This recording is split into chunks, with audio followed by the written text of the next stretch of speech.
Number 10. Peskador sa kotse. Sa clip na ito, makikita ang isang mangingisdang tila hindi na kailangan ng karaniwang mahabong paghihintay para makahuli ng isda. Imbes na pumwesto ng tahimik sa gilid ng tubig, dumating pa siya na tila kampante. May lakas pa ng loob na gawin ang lahat mula mismo sa sasakyan. Ang pinaka nakakagulat, halos ilang segundo lang ang lumipas ay nakakuha agad siya ng malaking huli. Dahilan para magmukhang napakadali ng isang gawaing kadalasan ay nangangailangan ng tiyaga at timing. Dahil dito, parang imposible tuloy paniwalaan na ordinaryong pangingisda lang yon.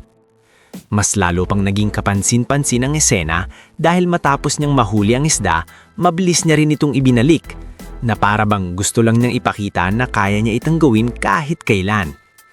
Nagmumukhang may halong palabas, yabang at husay ang buong tagpo, kaya hindi maiiwasang mapaisip ang nanonood kung tsamba lang ba ito o talagang eksperto ang taong nasa likod ng manibela. Sa simpleng video na iyon, nabaliktad ang karaniwang imahe ng pangingisda at napalitan nito ng isang nakakatawa pero kahangahangang sandali na bihirang makita. Number 9. Orugang ahas kunwari. Sa unang tingin, walang dahilan para katakutan ng isang maliit na uod sa gitna ng kagubatan.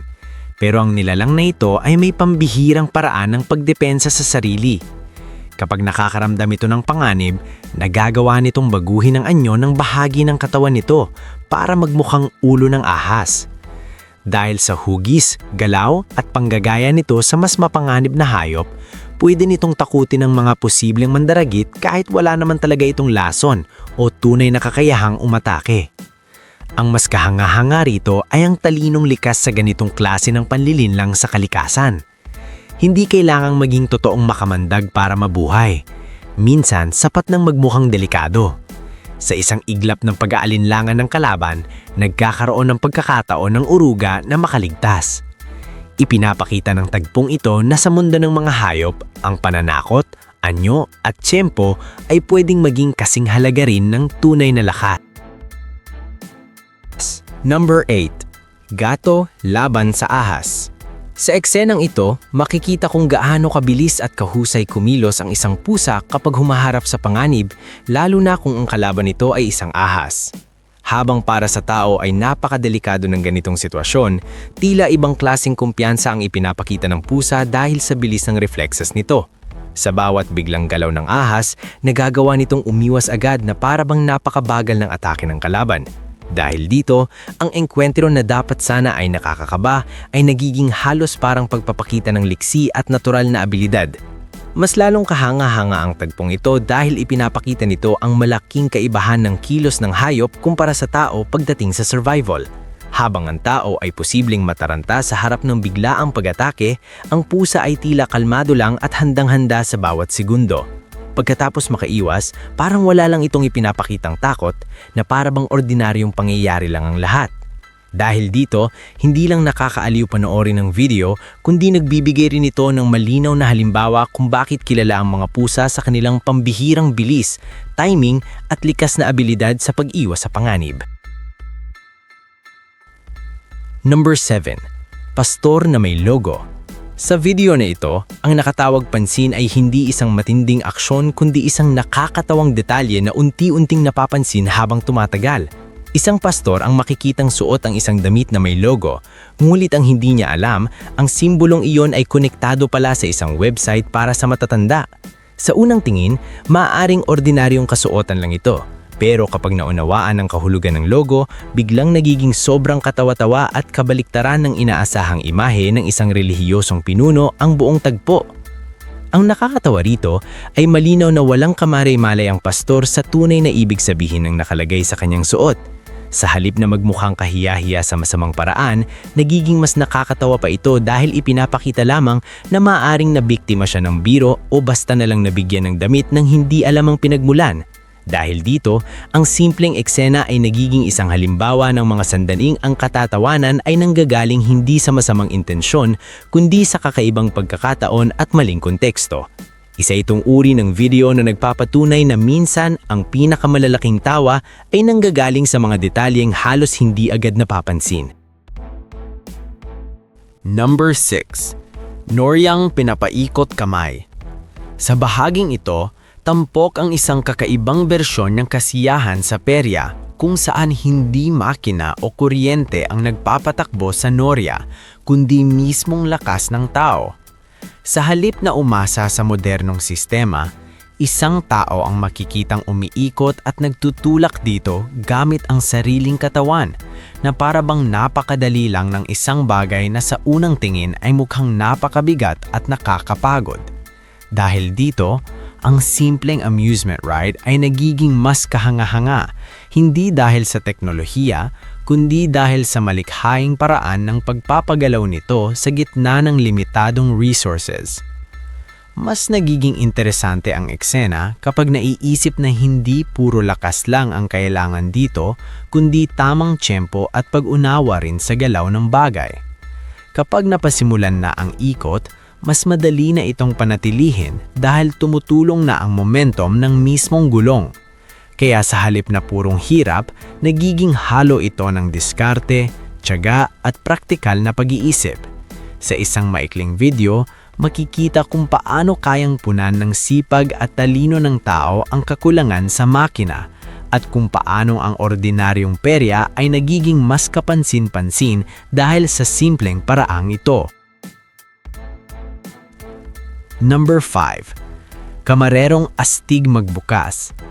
Sa clip na ito, isang waiter ang biglang naging sentro ng atensyon hindi dahil sa pangkaraniwang serbisyo, kundi dahil sa kakaiba niyang paraan ng pagbukas ng mga bote.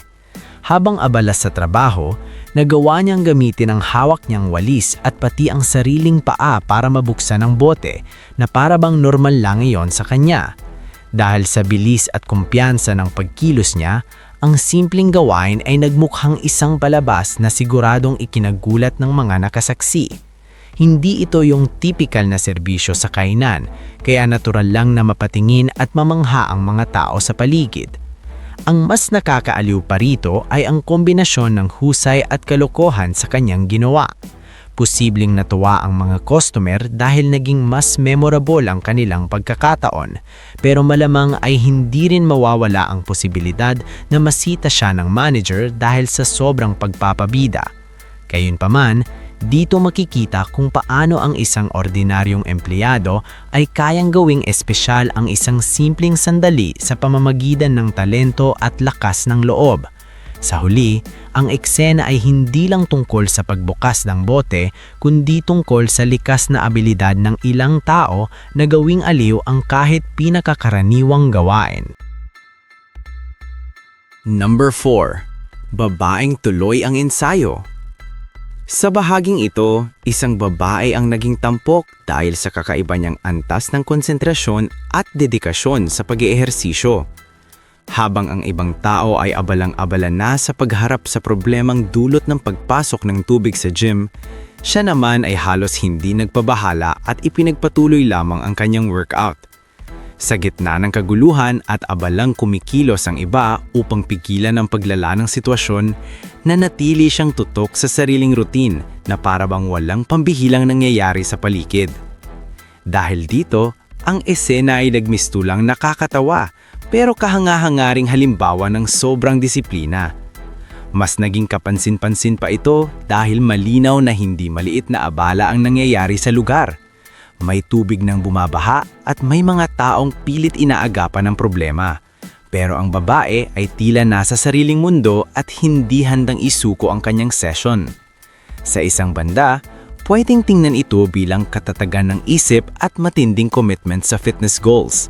Pero sa kabilang banda, may halong kabalintunaan rin dahil ipinapakita nito kung gaano minsan kaabsorb ang isang tao sa nakasanayan niyang gawain. Sa huli, ang video ay naging patunay na may mga taong kahit kaguluhan na ang nasa paligid, hindi pa rin nagpapatalo sa kanilang determinasyon. Number 3. Ibong magnanakaw ng pera. Sa clip na ito, tampok ang isang maliit na ibon na hindi lang basta cute o kahanga-hanga, kundi nakakagulat din ang kakaibang kakayahan. Ayon sa ipinapakitang sitwasyon, ang ibon ay nasanay na kumuha ng pera at dalhin ito pabalik sa may-ari nito na para bang isa itong sinanay na kasabwat sa panlalamang. Sa unang tingin, parang nakakatawang konsepto lamang ito, pero habang iniisip ang detalye, makikita kung gaano ito kapraktikal para sa mga gustong gumawa ng panlilinlang.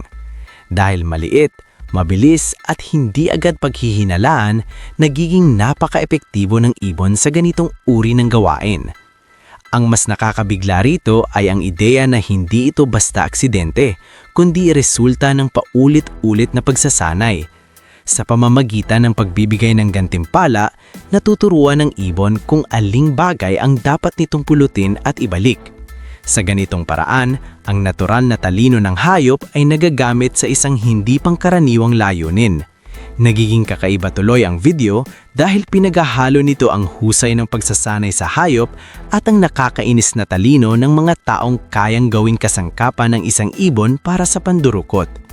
Isa itong halimbawa ng mga sandaling mahirap paniwalaan kung hindi mo mismo nakikita. Number 2. Motorsiklong higanting kargamento. Sa bahaging ito, tampok ang isang hindi pangkaraniwang paraan ng pagdadala ng sobrang habang kargamento gamit lamang ang isang motorsiklo.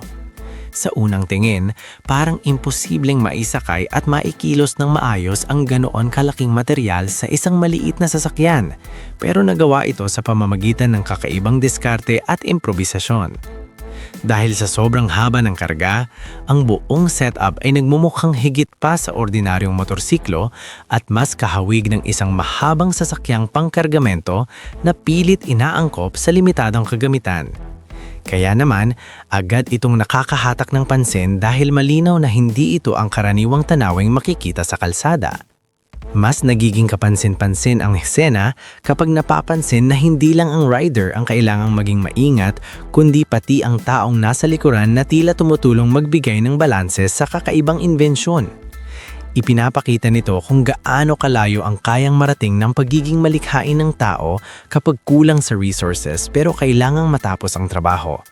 Sa isang banda, nakakatawa itong tignan dahil parang lampas na sa normal ang pagkakamodify ng sasakyan, pero sa kabilang banda, kahanga-hanga rin dahil sumasalamin ito sa pagiging maparaan at praktikal.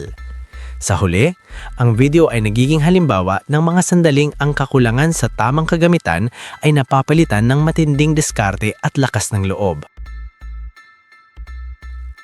Number 1. Aquarium na bahay luho.